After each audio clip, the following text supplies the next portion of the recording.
Širdies ir kraujagyslių ligų sukeltos mirtys sudaro daugiau kaip 50% visų mirčių Lietuvoje. Medikai perspėja, kad padidėjęs kraujo spaudimas, dusulys, nepaaiškinamas pykinimas, širdies permušimai gali būti signalas, kad jūsų širdžiai reikalinga pagalba.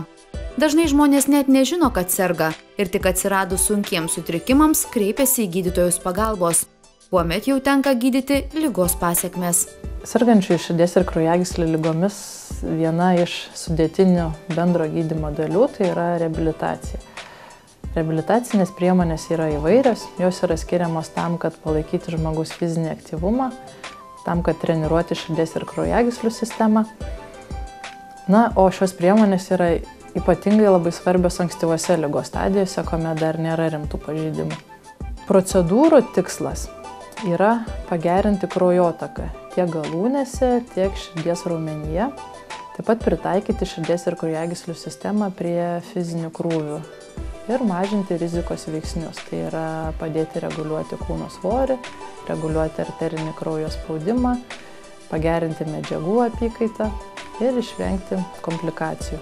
Tinkamų priemonių turime tikrai nemažai, galime skirti angliarūgštės vonias, vonelės kojoms, galime skirti elektromagnetinį lauką. Tinka įvairūs masažai, tiek klasikinis, tiek atliekamas aparatu, pavyzdžiui, vibracinis apykaklės masažas. Be abejo, reikalingos yra mankštos salėje, pajėgesnius pacientus siunčiame į mankštą baseiną ir taip pat naudojame įvairius treniruoklius. Treniruokliai gerai tuo, kad jie turi specialų pulso daviklį, tai mes pacientui jį uždedame ir matome, kaip kinta jo pulsas treniruotės eigoje. Prie širdies ligų gana efektyvus yra gydymas ir poliarizuota šviesa bei akupunktūra, tuomet veikiami specialūs biologiškai aktyvūs taškai organizme. Gydytojos reabilitologės teigimu daugelis priemonių rekomenduojamos ne tik gydant širdies ir kraujagyslių ligas, bet ir profilaktiškai. Viena jų pacientų labai mėgiama angliarūgštės vonia. Yra įrodyta, kad angliarūgštė 100 kartų geriau negu vanduo prasiskverbia per odą ir dėl įvairių vykstančių reakcijų pagerėja deguonies patekimas į audinius. Prasiplečia smulkiosios kraujagyslės, todėl pagerėja kraujotaka ne tik galūnėse, bet ir širdies raumenyje. Taip pat yra tyrimais įrodyta, kad dėl angliarūgštės poveikio yra sukeliami ritmiški smulkiųjų kraujagyslių judesiai ir yra aktyvinama parasimpatinė nervų sistema. Taip pat angliarūgštės vonios veikia ir termoreguliaciškai. Tai labai efektyvu, kuomet pacientams šąla galūnės, padeda šitą požymį sumažinti. Kūną aplimpa procedūros metu angliarūgštės burbuliukai, kurie procedūros metu sproginėja ir masažuoja kūną.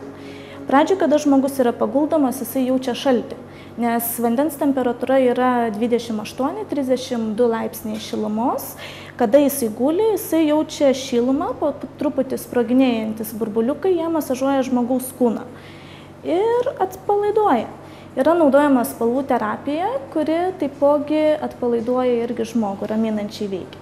Angliarūgštės procedūra yra taikoma žmonėms, kurie turi kraujotakos sutrikimų, centrinės nervų sistemos ligoms serga, prie infarkto, insulto, esant širdies anginai. Pirmoje, antrai stadijoje yra taikoma procedūra, kada žmogus stresą jaučia, irgi nuramina, raminančiai veikia dėl nemigos sutrikimų.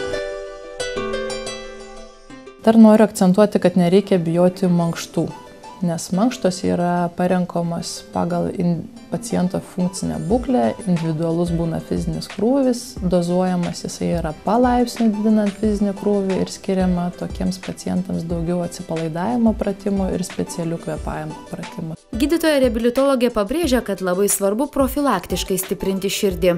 Tai jūs galite padaryti patys, atsisakydami žalingų įpročių, daugiau judėdami, sveikai maitindamiesi.